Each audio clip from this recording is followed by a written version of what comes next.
In this week's episode, Elon Musk is feeding SpaceX to Grok. The Model S and Model X get open sourced. Tesla's door handle saga with the NHTSA takes a strange turn, and the Tesla diner celebrates its first anniversary. Elon Musk says SpaceX is about to hand its entire engineering archive to an artificial intelligence model. In a post on X last week, Musk wrote that SpaceX's massive collection of world-class engineering data will be added to the next major training run for Grok, which now sits under the SpaceX umbrella following its merger with xAI earlier this year. He said it will dramatically improve Grok's engineering abilities. Although Grok isn't getting everything, one category remains off-limits. Anything covered by the International Traffic in Arms Regulations, the United States rules that restrict sharing technical data tied to defense and space hardware, is excluded from the training run. In practice, that rules out any work involving Space Force, government communication networks, missile defense, or the guidance and control systems that steer the rockets. So if you strip out all the restricted material, what's actually left? Well, quite a lot, actually. Manufacturing knowledge, materials science, consumer satellite internet hardware design, more than 2 decades of test results, failures, and fixes from a company that has been building and flying real machines since 2002.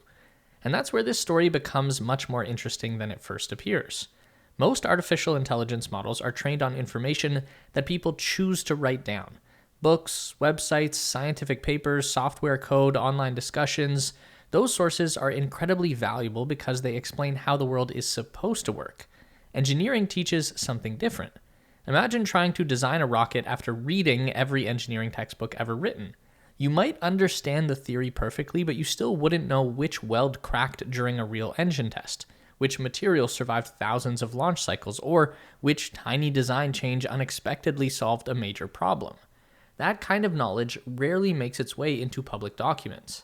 Engineering isn't just a record of successes, it's a record of failures, unexpected discoveries, and thousands of decisions made while solving problems that nobody had solved before. Only a handful of organizations on Earth have ever generated that kind of engineering history, and one of them belongs to Elon Musk. It also completes a pattern that's been building around Musk's companies for years. Tesla supplies real-world driving data, X supplies conversations between hundreds of millions of people, now SpaceX supplies engineering knowledge. Think about what those 3 datasets actually represent. Tesla teaches artificial intelligence how the physical world behaves. X teaches it how people communicate, debate, and exchange ideas, and SpaceX teaches it how complex machines are designed, tested, and improved. Each company contributes a different kind of intelligence, and together, they begin looking less like separate businesses and more like pieces of a much larger artificial intelligence ecosystem. But that leads to the question of why the rush?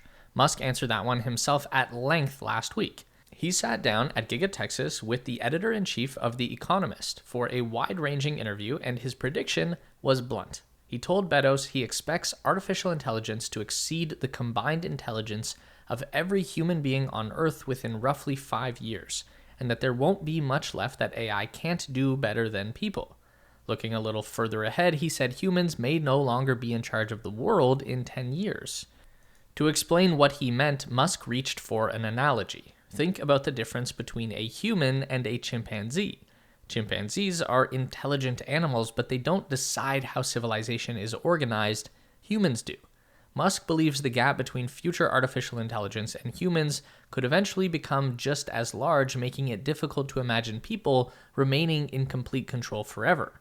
He didn't soften the risk either. Musk repeated an estimate he's given before, putting the odds of AI contribution to a catastrophic outcome somewhere between 10 and 20%, and he was direct that the risk is not zero.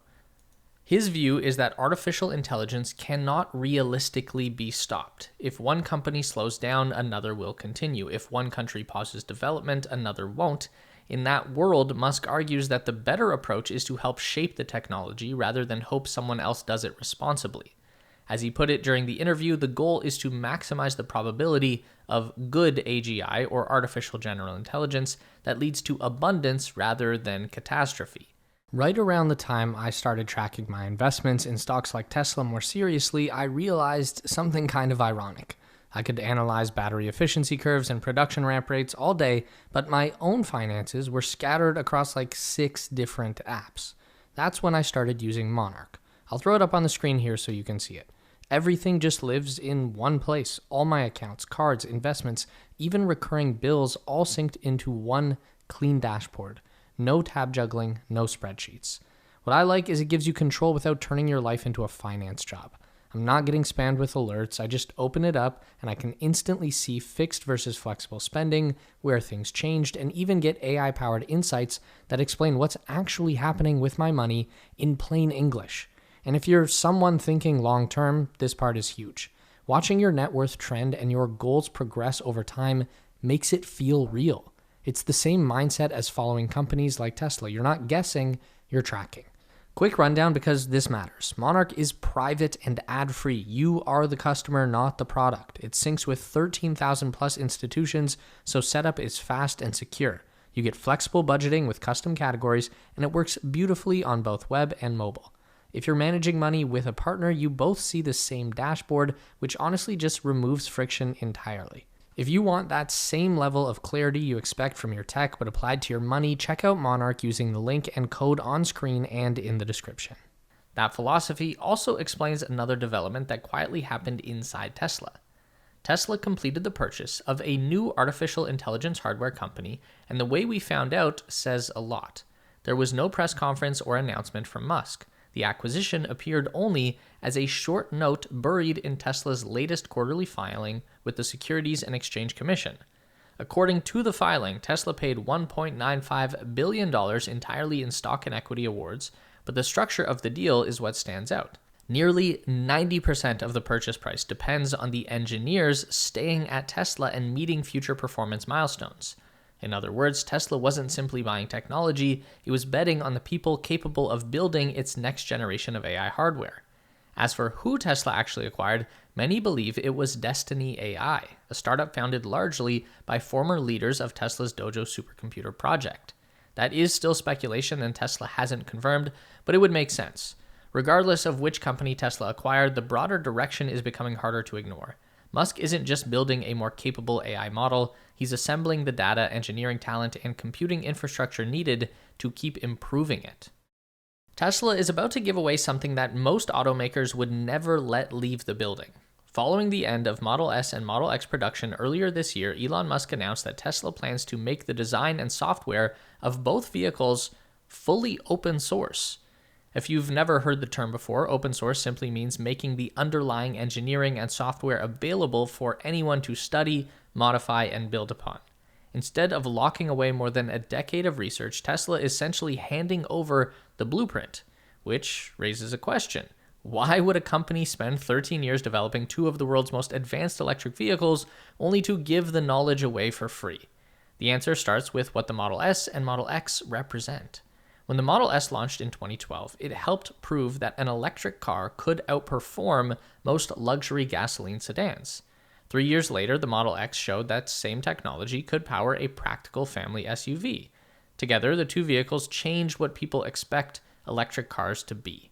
Now that both models have reached the end of production, Tesla appears to be asking a different question.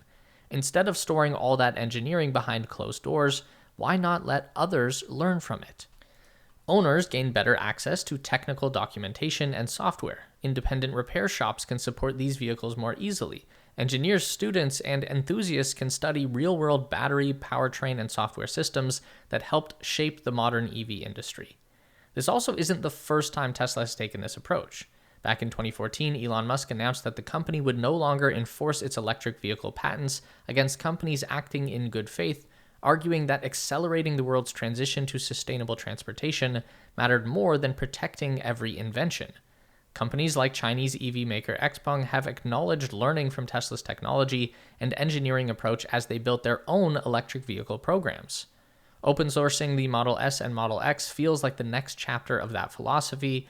The cars themselves may have reached the end of production, but by opening up the engineering behind them, Tesla could very well help inspire the next generation of electric vehicles long after the last Model S and Model X have left the factory. Tesla has won an unusual victory against the National Highway Traffic Safety Administration.